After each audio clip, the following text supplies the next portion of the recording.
Paz do Senhor, povo de Deus. É sempre um prazer estar aqui para dizer que você é especial para Jesus.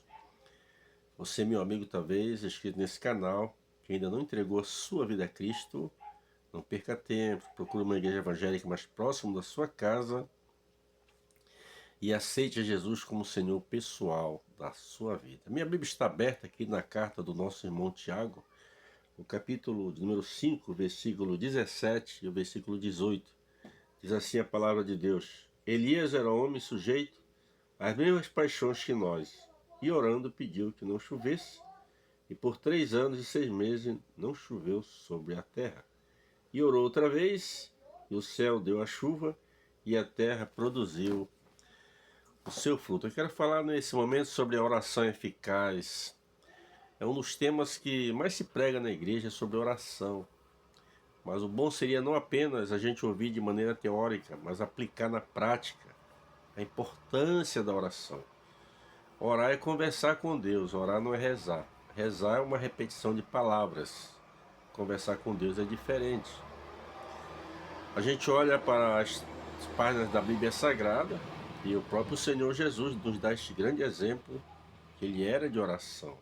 Você vê ali no capítulo 14, quando Jesus sobe o monte ali para orar, conversar com o Pai.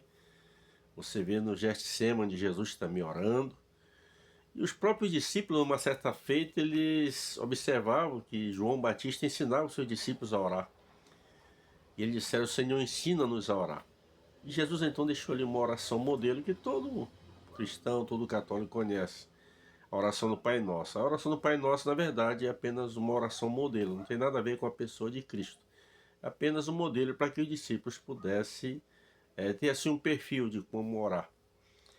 E a gente vê ali a oração do Pai Nosso, é muito importante, né? É a palavra de Deus. E a gente vê durante a história da Bíblia Sagrada homens como Moisés, era homem de oração. A gente olha para a pessoa de Elias. E o texto que eu li aqui fala sobre Elias. A Bíblia diz que Elias era homem como nós, como eu, como você, sujeito às mesmas paixões. Aqueles demônios que trabalhavam nos dias de Elias continuam, eles não aumentaram nem diminuíram. Continuam o mesmo tanto, eles não se procriam, não se reproduzem, então continuam o mesmo tanto. A tentação que era na época, hoje ela dobrou, porque Jesus, por se multiplicar a iniquidade, o ser iniquidade, tantas coisas que nós temos hoje que não tinha nos dias de Elias.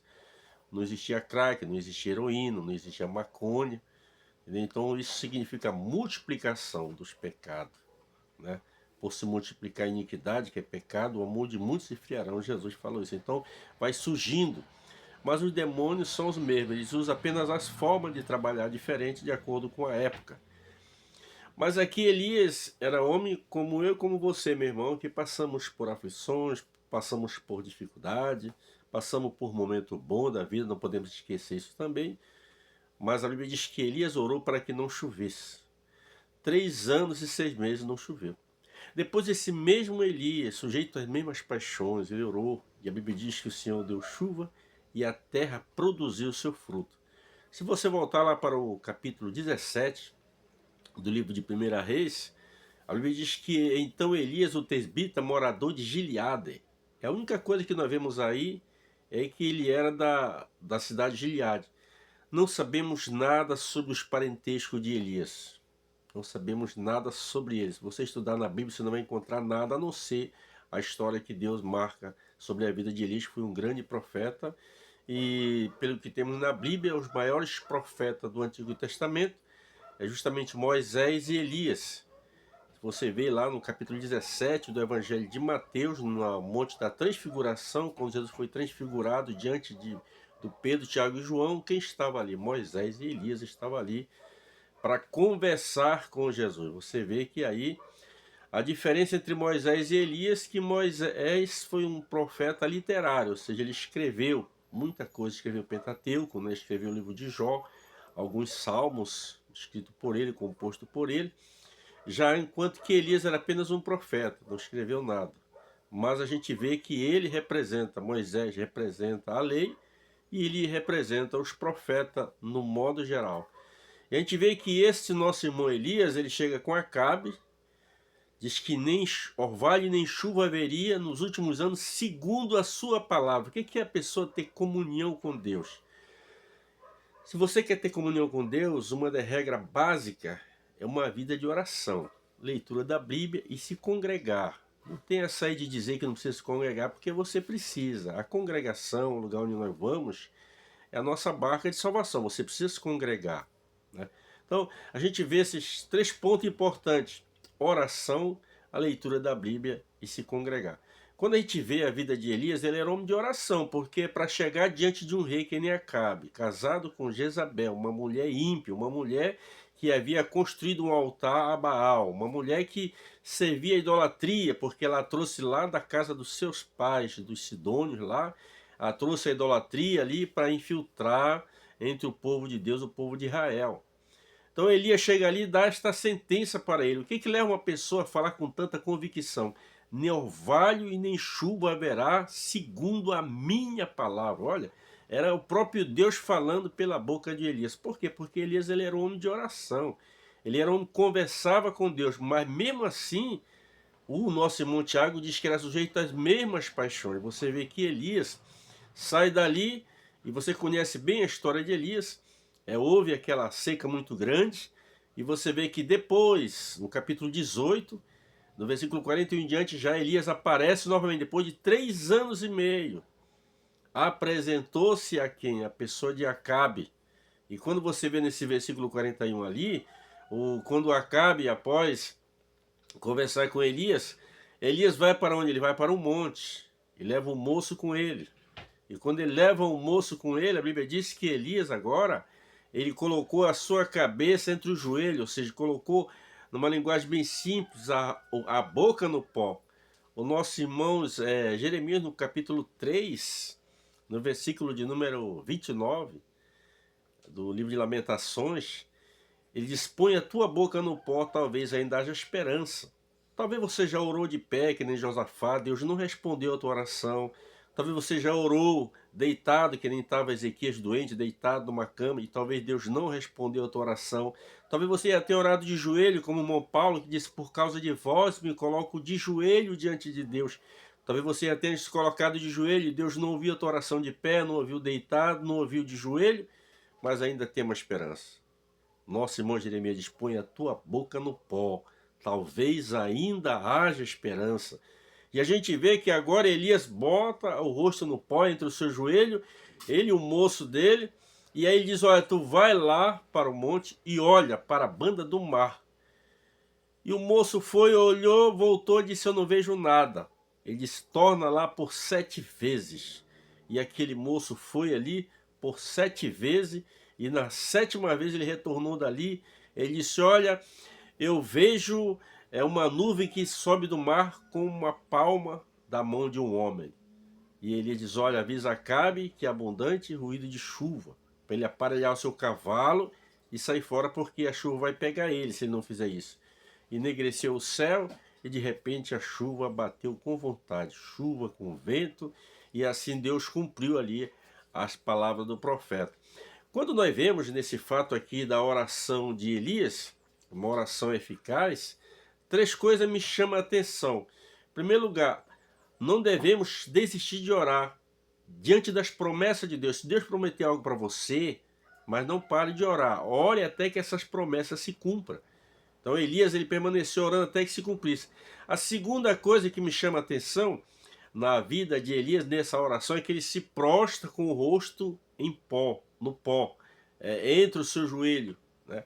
Ele não desistiu de orar, persistiu orando com o rosto no pó. São essas 2 coisas importantes. Ele permaneceu, em primeiro lugar, na promessa, orou, né? Depois prostrou-se com o rosto em terra, e depois a persistência. Ele disse: ó, tu vai, torna-te lá e olha por 7 vezes. Ou seja, enquanto Deus não responder a minha oração, eu não vou parar de orar. É muito importante isso, você orar. Nunca desfalecer da sua oração. Eu louvo a Deus que eu me criei no lar, me converti aos 7 anos, você sabe disso. E a minha mãe era uma mulher de oração, já dorme no Senhor. Eu sigo esse traço da minha mãe. A minha avó também, mãe da minha mãe, era uma mulher de oração, a senhora Maria Ramos, né? morreu com mais de 100 anos de idade. E a minha avó, o segredo dela era uma vida de oração. Minha avó orava. Às vezes eu trabalhava em táxi, chegava de madrugada em casa e eu ia ouvir no quarto da minha avó, ela estava orando, conversando com Deus. Depois me casei com a irmã Dionete, a minha sogra, a irmã Ossi, uma mulher de Deus, uma mulher de oração, uma mulher que orava mesmo sem cessar. Né? Através da irmã Alci, minha sogra, eu conheci a irmã Anitta também, que era uma parceria da minha sogra em oração. Aquelas irmãs oravam mesmo assim, quando ela colocava o joelho no chão ali, começava a orar, você já sentia a presença de Deus. Tive pastores que nem o irmão Claudio Honor, que também já dorme no Senhor, mas eram uma referência de oração na minha vida. Hoje nós temos ali na cidade do Oiapoque a minha cunhada, né, a Isete. Ela também é uma mulher de oração. Ainda há poucos dias eu conversava com ela, mandou um áudio para mim, e quando ela vem para a cidade de Macapá, ela sempre faz uma vigília na casa da sua irmã, da outra minha cunhada. Eu fiquei maravilhado que em um mundo em que estamos vivendo hoje, com tantas pessoas desprezando a oração, mas Deus ainda tem as suas servas que vivem com o joelho no pó, no chão e o rosto no pó, orando pelas almas, pelas vidas. Nós estamos vivendo uns dias de trevas e de densas trevas, e só existe uma forma de vencer através da oração. Eu quero perguntar para você, você tem sido uma referência de oração na igreja onde você congrega? Seja você uma referência de oração. Há poucos dias eu fui cometido de uma enfermidade aqui, e veio o pastor Nodia que orou por mim, ungiu, e graças a Deus eu estou bem, milagre aconteceu. E eu quero dizer para você assim, ó, que eu conversava com o pastor Nodia, hoje nós já não temos quase uma referência de oração. Aqui onde eu moro, eu tinha mais ou menos uns 4 irmãos, 5 irmãos que eram referência de oração. O Senhor já recolheu 4 deles, só resta um. O pastor Nodia, ele mora em Mariana, mas ele veio de lá para orar por mim e me ungir, né? E imediatamente eu já sentia a melhora na minha vida. Estou trabalhando bem, normal, tudo numa boa, porque é muito importante alguém que seja uma referência de oração. Eu pergunto mais uma vez para você, você tem sido uma referência de oração na sua igreja? Você tem sido uma referência de oração no coral que você faz parte, no círculo de oração que você faz parte? Nós não temos quase hoje uma referência de oração. As pessoas muitas vezes estão na igreja brigando por uma oportunidade para pregar, para cantar, às vezes brigando no bom sentido que eu digo assim, mas brigando para querer quem é auxiliar quer ser diácono, quem é diácono quer ser presbítero, quem é presbítero quer ser evangelista, quem é evangelista quer ser pastor, não há nenhum erro nisso. Mas eu quero dizer para você, seja uma referência de oração, se coloque na presença de Deus. Aqui você vê o nosso retrato do nosso irmão Elias, o irmão Tiago, meu irmão de Jesus. Ele disse, olha, Elias era homem como eu e como você, sujeito às mesmas paixões, mas orou para que não chovesse. 3 anos e 6 meses não choveu sobre a terra. Depois orou e o Senhor mandou chuva e a terra produziu seu fruto. Você vê que Elias era um homem sujeito às mesmas paixões, porque esse mesmo Elias que Deus usou ele várias vezes, aí nesse período aí, quando ele, após ele matar os profetas de Jezabel, né, Jezabel mandou um mensageiro a ele dizendo, olha, aprove Deus se amanhã, a esta hora, eu não tiver tirado a tua cabeça do teu corpo. O que aconteceu com Elias? Quando a notícia chegou a Elias, imediatamente ele se mandou para fugir da pessoa de Jezabel. Um homem que através dele, né, a gente vê Deus mandar fogo do céu, consumir aqueles 100 soldados e mais 2 capitães. A gente vê que através de Elias, Deus mandou fogo do céu, consumiu aquele altar, consumiu a lenha, né? Você vê esse Elias que orou para que não chovesse e depois choveu, esse mesmo Elias aí. É por isso que o irmão Tiago diz que era sujeito às mesmas paixões, as mesmas fragilidades que eu tenho e você tem muitas vezes, os temores, os pavores que o diabo quer colocar no nosso coração. A Bíblia diz que ele se ausentou e pediu para si a morte. A Bíblia diz que ele perdeu o ânimo e pediu para si a morte. Quem pede a morte para si mesmo? É uma pessoa que está no fundo do poço da depressão. Uma pessoa que está bem de saúde, ele não quer morrer, ele quer vida, ele quer saúde. Porque Elias era como eu e você, sujeito à mesma paixão, mas orou e Deus ouviu. Se você orar com fé, crendo, não duvidando, Jesus disse, tudo que pedido ao Pai, com fé, crendo e não duvidando, acontecerá. Basta você crer. Jesus disse em São João capítulo 15, versículo 7, se vós estiverdes em mim e as minhas palavras estiverdes em vós, Pedirei tudo o que quiserdes e vos será feito. Qual é o seu pedido? Pensa com fé. E não esqueça, seja uma referência de oração na tua igreja, na tua cidade, na tua casa. Que Deus nos abençoe hoje e sempre. Amém.